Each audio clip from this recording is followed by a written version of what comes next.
Are you kidding me? Of course Bsv isn't Bitcoin. What do you take me for? I thought you guys would know me better by now. Shaking my head. So yes, by now I'm sure we've all heard the news. Bsv has pumped over 400% since beginning of January, and Craig has handed in evidence to a court that claims to show he has access to over 1 million Bitcoin across 16,000 addresses, exactly as he's been saying all these years. So a friend of mine who is currently over the moon as he is holding Bsv at this very moment, good for you, nothing wrong with making a bit of money, sent me the latest court documents on the Kleiman versus Wright case, and it reads: Dr. Wright files this notice of compliance with this court's order dated January 10th, 2020. Specifically, Dr. Wright notifies the court that a third party has provided the necessary information and key slice to unlock the encrypted file. That is the Tulip Trust. And Dr. Wright has produced his list of Bitcoin holdings as ordered by a magistrate judge to plaintiffs today. Now when it comes to Craig Wright, we do have to take everything he says with a massive dumper truck full of salt. After all, this is a man who has been caught lying constantly and has yet to back up any of his claims. And while this document to many will cement Craig as Satoshi in their eyes, it too has many issues which we will get into. But first of all, just a bit of history to catch us up on the situation. Craig Wright was a person who was identified by journalists back in 2016 as being a potential candidate for Satoshi. Now this was mainly because it turned out he happened to have a lot of Bitcoin. And around this time, Craig was absolutely adamant that he was not Satoshi. However, later in the year, he changed his mind and decided to come out saying, you know what, I am Satoshi. One thing led to another, and eventually Craig met up with Gavin Andresen in person. Gavin is of course a very early Bitcoin developer who had many conversations with Satoshi via email in the early days. And out of their meeting, Gavin posted this blog article entitled Satoshi. In it, he says he believes Craig Wright is indeed the person who created Bitcoin, and he believes this beyond reasonable doubt. Gavin came to this decision because he spent some time carefully cryptographically verifying messages signed with keys that only Satoshi would possess with Craig. You will of course note here that Gavin does not note that the Genesis key was used to verify any of these messages. So indeed, while we can say Craig was around very early within Bitcoin and bought up a load around that time, it is not evidence enough to cement him as Satoshi. And of course, Gavin and Craig caught a lot of flack because of this. After all, if you want to prove you're Satoshi and you're saying this publicly, why not just release the signatures publicly so we can verify them for ourselves? After all, signatures can be spoofed, and a fellow Bitcoin developer going by the name Peter Todd proved this by signing a message saying he was Satoshi Nakamoto. And you can see the signed message here, it's on his blog, I'll be sure to leave a link down below. And if you actually follow his instructions, you too can spoof and make yourself look like Satoshi. And this right here was really the first hint that things weren't quite right. None of this evidence, however, was going to stop Craig. And in fact, from this point onwards, he would just go on and keep doubling down. And over these last 3 years, we have had a lot of fun. We of course had that time where Craig went and proved that he could indeed code by copying somebody else's code. And even more recently than that, we had the time he appeared on the Crypto Show, claiming that Bitcoin would not be around at the end of 2019, and he would be the one to end it because of a fatal flaw in SegWit.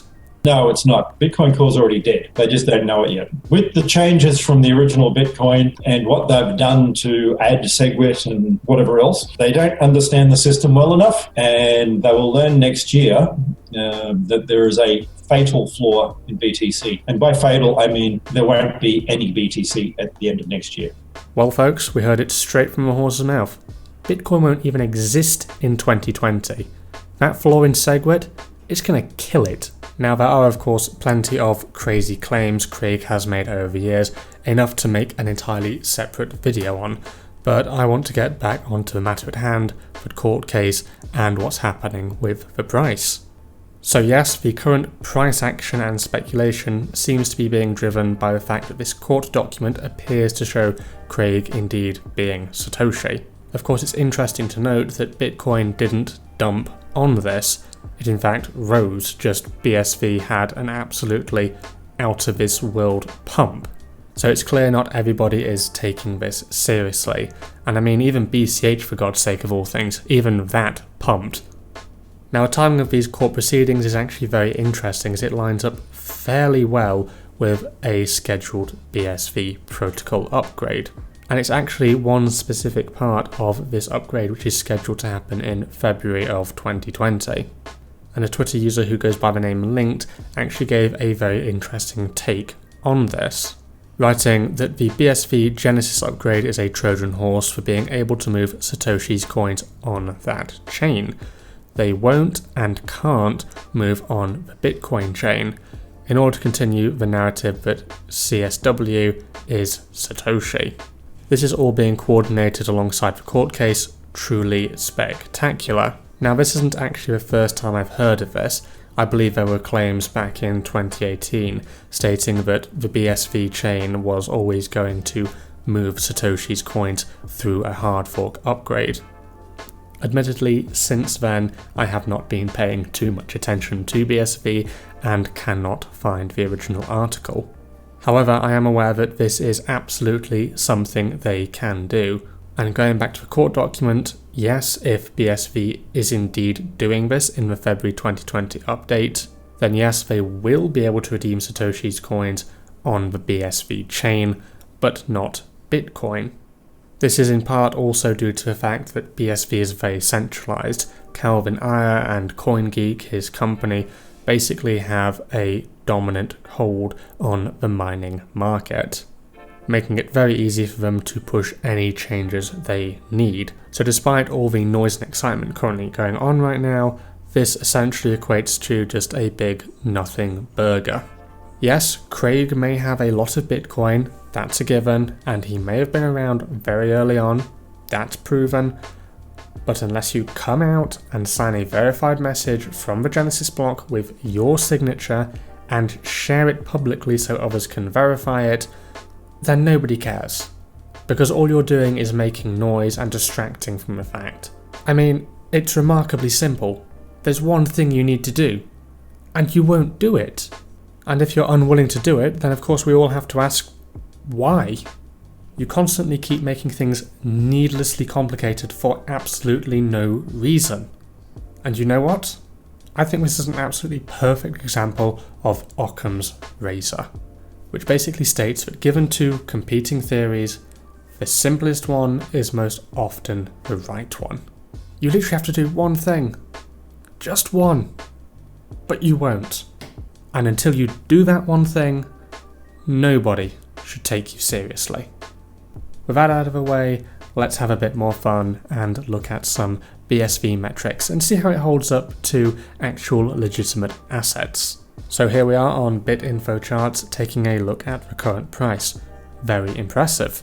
However, when we take a look at other things such as the average transaction value, for example, we find that BSV seems to have jumped off a cliff. Now, of course, when we compare this to Bitcoin, for example, we get a very clear picture emerge. So we have Bitcoin here in blue, which is legitimate, and in red we have BSV. So we see a lot of activity back here before simply dying into nothing. Now, does this mean that people aren't actually using the BSV network?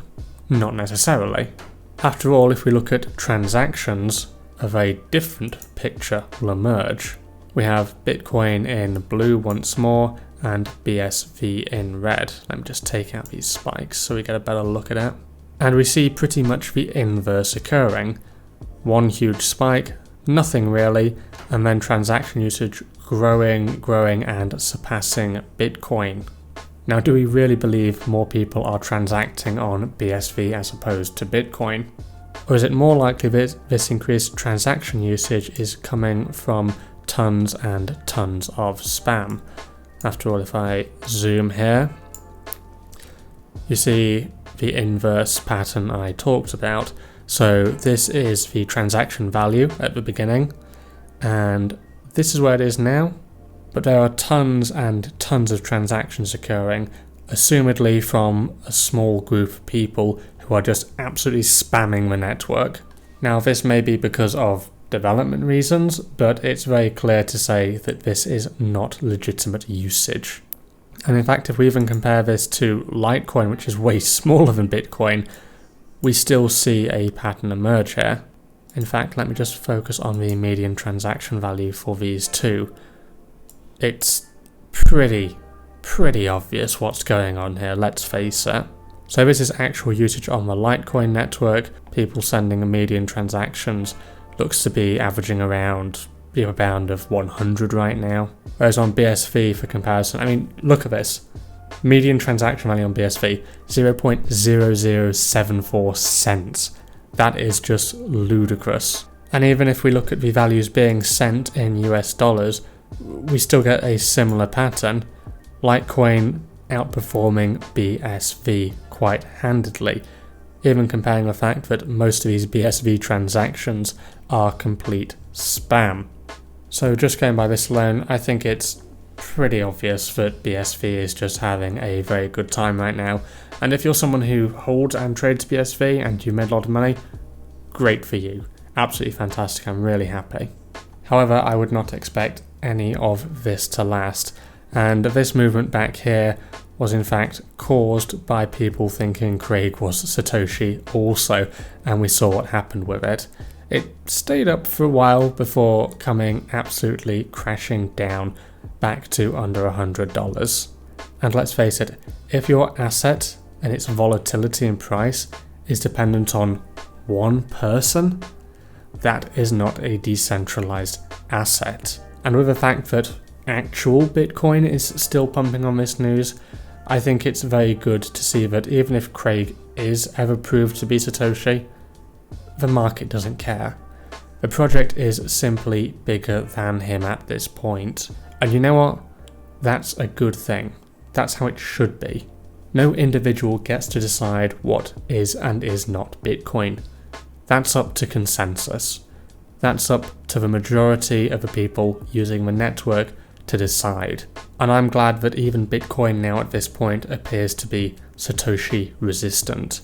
Remember, there are no gods or kings, only people like you and I deciding and voting on the future of the network. And with that said, thank you very much for watching this video.